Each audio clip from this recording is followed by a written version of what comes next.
चाचा ठीक दिया दूसरा क्या नाम है चाचा? गुलामत खान बल मनाबुल खान। गुलामत खान बल मनाबुल खान बनी भैया ठीक कौन रहने आता चाचा? ये चकनाड़ी पाटिया कटर राती पदर चकनाड़ी। अच्छा कोड़ी जी करना कोड़ी जी करना तो गाड़ी तो पट्टा सुल्तान है। तू सारी उम्र कितनी हुई है चाचा? उम्र 120 साल। 120 साल हुई। फौज भी जी रहा हूँ तू फौज कातर पे।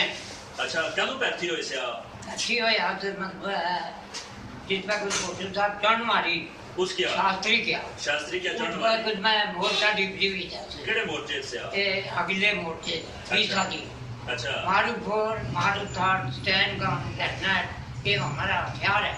अच्छा और हमारा कायदे आजम और फातिमा ये हमारे साथ रहे।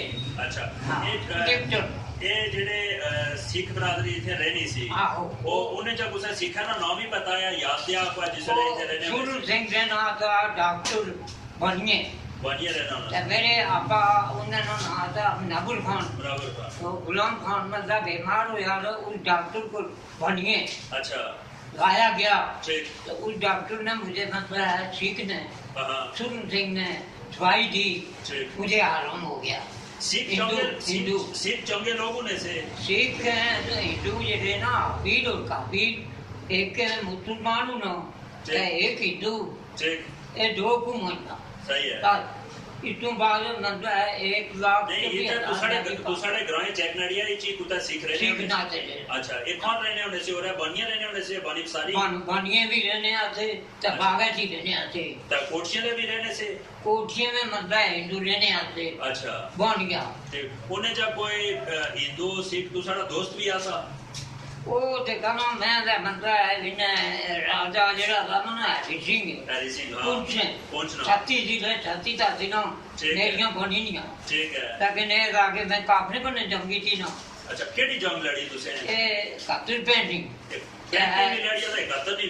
कातर नहीं बस एक जंग लड़ी। अच्छा उसके बाद सीज फायर हो गया जिसका कोई मतलब भुट्टो साहब की मतलब है जिन्हें उसने जान मारी ठीक सीज फायर करी करनी ठीक है।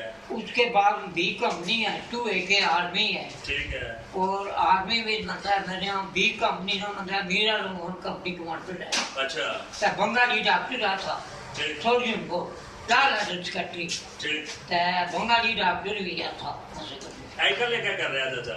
आजकल ने बात है कि अपने तक ये थी कि जिम्मेदार जेड़ा था तो उसी में जमीन जड़ी है झगड़ा माल हुई यानी जेड़े बुरे आदमी मतलब सिख हिंदू उन्हें कब्जा किया था।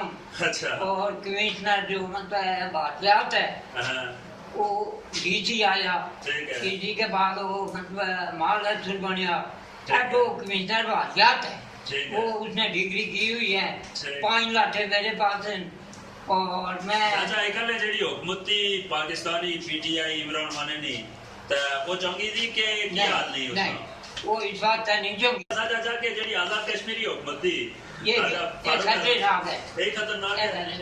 अच्छा ये अच्छी नहीं तो क्या आने जाने वाला जेडे हुकूमत वाले दे आजाद कश्मीर ने पाकिस्तान ने कि वो क्या कह रहे हैं जेड़ा इस मुल्क वास्ते वो ये कह रहे हैं जी जी कि जो काम मतलब भुट्टो साहब ने किए हां उन्हें ऊपर मतलब जाग बैक करें उन्हें ऊपर ही अमल दरामद करें उन्हें ऊपर जो मतलब जने भुट्टो साहब मतलब बहुत बड़ा आदमी था बादशाह जतो ये राजा उन्हें वजीर आते ठीक है उन्हें बने भी मेरे यार भुट्टो साहब को नहीं दिया आजकल ने केड़िया पार्टियां दिया आजकल कोई पार्टी नहीं तो तू केड़े लीडर की मान्या भुट्टो साहब की मान्या या भुट्टो साहब की मान्या?